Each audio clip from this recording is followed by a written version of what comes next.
L'été approche à grands pas et déjà dans l'équipe d'Historiquement Vôtre, on discute pour savoir chez quel membre de l'équipe on va partir en vacances. Hier, Clémentine nous a détaillé le programme, selon elle, d'un été réussi. Donc la nuit, partouze, allez hop, et le jour, activité économique. Oui, donc pour le moment avec Stéphane, on réfléchit. En attendant de vous donner notre réponse, Clémentine, je vous propose une autre activité ludique. Jouons à Burn to be Alive. Ah, on ne s'ennuie pas chez les Kaltenbach, évidemment. L'été sera chaud. Question numéro 1 pour vous, Stéphane.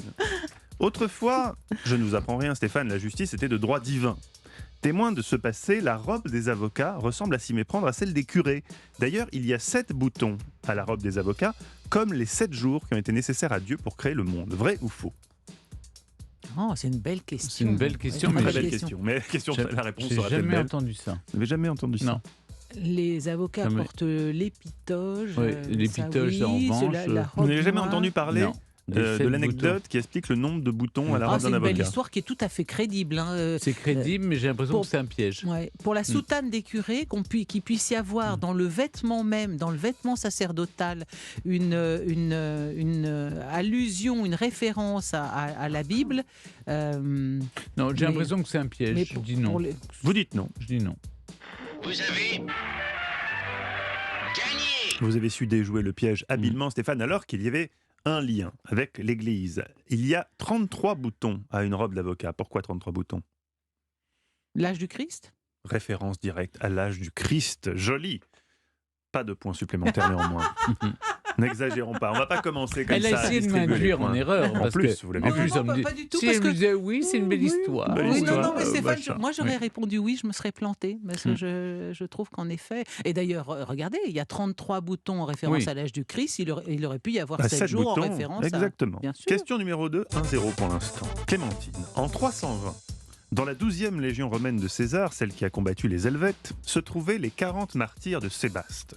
Persécutés par l'empereur Licinius, ces soldats chrétiens pouvaient décider d'arrêter d'être torturés s'ils renonçaient leur foi. Quelle torture a été choisie ? 3 possibilités. Ils ont passé une nuit tout nus sur un lac gelé. Ils sont restés dans les arbres, des lions les attendaient en bas, où ils devaient manger du sable toutes les heures. Les 40 martyrs de Sébaste. J'aime bien l'idée du lac gelé. Là, Moi, dans j'aime bien les- les lions. Oui, mais enfin, des M'étonne lions, pas de des vous, lions ça. chez les Helvètes, là, Oui. vous croyez que Mais les vous savez, Romains... Oh, Les il y a bien Romains des- auraient- il y a bien des ours Non, à mais Berne. enfin, les Ouais. Romains auraient emmené des lions en Suisse pour pouvoir... À pour l'époque, pouvoir, À l'époque, jungle, c'était c'était l'Empire, la ils savane, ramenaient des oui. lions. Non, non, bah, Je sais pas, hein, mais... Non, non, votre histoire de lion... Il n'y a pas beaucoup de sable non plus en Puis Suisse. manger du sable, enfin, manger Ouais. du sable, il serait sans doute mort et étouffé immédiatement. Non, moi, la première, on les laisse passer la nuit sur un lac gelé. Tout nu. Ça me paraît plus suisse, ça. Donc je dirais oui. Vous avez gagné. Il y en a point comme nous. Vous avez bien deviné, effectivement, ils ont passé une nuit nue sur un lac gelé. Un seul a abandonné, il a pris un bain chaud. Le choc de température l'a tué. Les autres sont morts le lendemain, mais aujourd'hui, ce sont des saints que l'on fête le 9 mars. Je vous avais promis un quiz historique. C'est pas les Oui. saints de glace? Bravo. Question numéro 3 pour vous. C'est un partout. Lors d'une bataille particulièrement cruelle, Gengis Khan a été touché par une flèche. Il a demandé à ce qu'on lui retire la flèche et qu'on tue celui qui avait tiré cette même flèche. Il s'appelait Djébé. Vrai ou faux ? Bah, il connaissait le nom d'un ennemi qui, de loin, lui a tiré une flèche dessus. Ou il l'a fait capturer par ses Mais c'est soldats. très bizarre, votre histoire. Réfléchissons. JB. Donc, il reçoit une flèche. Il est blessé. Et Gengis Khan est blessé par cette flèche. Oui. Et il demande à ce qu'on lui retire la flèche, ce qui est assez logique, et qu'on tue celui qui lui a envoyé cette flèche, et qui Oui. s'appelle Djébé. Il n'y a rien de bien extraordinaire dans cette histoire. Il doit y avoir un truc avec... Oh là là, JB, là, oh là là, ça me paraît louche ce truc. Hein. Tu parles qu'on connaît le Ouais. nom du gars qui a tiré sur Gengis Moi, Khan. je dirais non. Ben, je vous donne un indice. Oui, Oui. on connaît le nom du On gars. connaît le nom du gars. Oui, mais voyez-vous, c'est pas la loyale, quoi.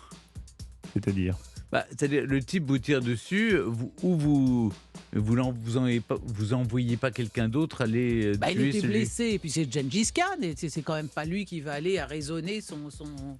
On Son réfléchit adversaire. ensemble, mais vous répondez tout seul. Bon, ok, c'est vrai. Vous m'avez convaincu. Vous avez perdu. Mais je ne vous ai pas convaincu. Si, Vous teniez je la bonne voulais- réponse en plus. Pourquoi vous avez changé? Mais parce que vous m'avez convaincu qu'il fallait que je dise vrai. Là, il y avait une manière de réfléchir pour cette question, pardon. Mais vous voyez bien que cette histoire n'a pas vraiment d'intérêt si Mais non. Gengis Khan fait abattre celui Ah qui non. lui envoie une flèche. Or, si je donne le nom de cette personne, GB, il a existé. La flèche avait été tirée de très très très loin. Plutôt que de tuer cet archer exceptionnel, il l'a Et retrouvé embauché et il l'a pris dans son armée. GB a fini général aux côtés de Gengis C'est une Khan. très bonne histoire. Voilà là, une l'histoire. belle Je me suis histoire qu'on laissé- pourra retenir. Vous êtes laissé. Ah, C'est terrible. Ouais. Question numéro 4. Clémentine. Le moins qu'on puisse dire, c'est que l'année dernière, on a bouffé du De Gaulle. 50 ans de sa mort, 80 ans de l'appel du 18 juin, 130 ans de sa naissance. Overdose de De Gaulle. Pour marquer le coup, la monnaie de Paris a émis 1940 pièces de 2 € à l'effigie du général pour célébrer l'appel du 18 juin. Vrai ou faux? 1940. 1940 Ouais. pièces. C'est une belle idée. En même temps, je trouve étrange qu'elle se soit cantonnée à si peu, parce que c'est peu. C'est peu, moins de 2000 pièces pour un tel anniversaire. Mais je n'ai pas d'idée. C'est Stéphane qui devrait savoir ça, l'importance des tirages, la monnaie de Paris, avec l'édition de toutes ces belles pièces de monnaie historique. À combien d'exemplaires une de ces pièces peut-elle être tirée? Alors, si on veut vraiment que ce soit un objet de collection qui prenne beaucoup de valeur, on a intérêt à faire un tirage réduit. Mhm. Ça serait beau aussi de se dire on se fonde sur une année d'anniversaire. Disons oui, mais je trouve que c'est peu 1940, mais disons oui. On dit oui. Vous avez perdu. Eh oui. Vous avez perdu. On va aller à la 5e question, c'est dommage. Non, alors, cette histoire est partiellement vraie, puisque, effectivement, la monnaie de Paris a frappé des pièces, mais non pas 1940, mais 19 000 18 61 940, soit le chiffre qui forme la date du 18 juin 1940. Ah, Mais 18 donc, millions. Elles vont pas valoir très cher, parce que 18 millions de Oui, pièces... d'accord. bon, Donc, c'était pas destiné à être un objet de collection, Non, c'est destiné c'est comme ça. voilà. Ouais. marquer le coup. Ok. Question numéro 5, question de rapidité. On attend les 3 propositions. Et on peut dire 1, 2, 3. 2 ou 3. Mais ne dites pas 1, 2, 3. Si vous dites 1, 2, 3, vous avez perdu. Il faut choisir un de ces chiffres, Oui, Stéphane. on a n'oubliez compris, pas. merci. Hajime Fuji était instructeur dans l'armée japonaise. On y est. Il officiait à l'école d'aviation de Kumagaya. Dans cet établissement, on apprenait aux pilotes à devenir un bon kamikaze. La devise de ce monsieur étant « Les paroles et les actes doivent être cohérents ». Au bout d'un moment, il demanda à sa hiérarchie de faire partie d'une expédition définitive, à savoir de devenir lui-même kamikaze. Mais il avait une femme et 2 enfants, du coup, on lui a refusé. Je connais déjà la réponse. Apprenant ça, sa femme a noyé ses 2 enfants et s'est suicidée. Fujime a pu partir le 8 février 1945 pour un dernier voyage. Il donna à son escadron le nom de Kaishin. Que veut dire Kaishin? Ah non, c'est pas la question à laquelle je m'attendais. Alors, 1. Kaishin. Esprit joyeux. 2. Balade printanière. 3. Plongeons avec le sourire. 1. Au 2. Alors, je réponds. Victoire de Stéphane Bern! Il a dit 1 complètement au hasard. Non, c'est vrai, non, vous, bien vous aviez une idée. vraiment, oui, oui. Esprit joyeux. Oui, Effectivement, tout était joyeux dans sa vie, finalement, Oui, qu'on oui. a résumé comme ça. L'expédition de Fujime a coulé l'USS Drexler, un destroyer américain. Mais oui, c'est une histoire 158 morts de plus, incroyable. comme l'histoire est belle la parfois. femme qui se suicide et qui C'est tue leurs monstrueux, 2 c'est enfants monstrueux. pour que son mari ait C'est l'honneur monstrueux. d'aller se tuer comme kamikaze. Moi, j'avais pas retenu le nom de la mission, mais cette C'est histoire horrible, est ça va trop loin. extraordinaire. C'est affreux, c'est affreux. Et c'était un quiz éminemment historique. Là, on peut pas me Oui, contredire. c'est vrai, C'est c'est vrai. vrai. Il y avait pas de Gengis est-ce Khan que, et GB. Est-ce que Gengis Khan aurait pu manger des knackis Herta? Il n'y avait pas ce genre de questions. On était vraiment dans l'histoire. Bravo à Stéphane pour cette belle victoire. Europe 1.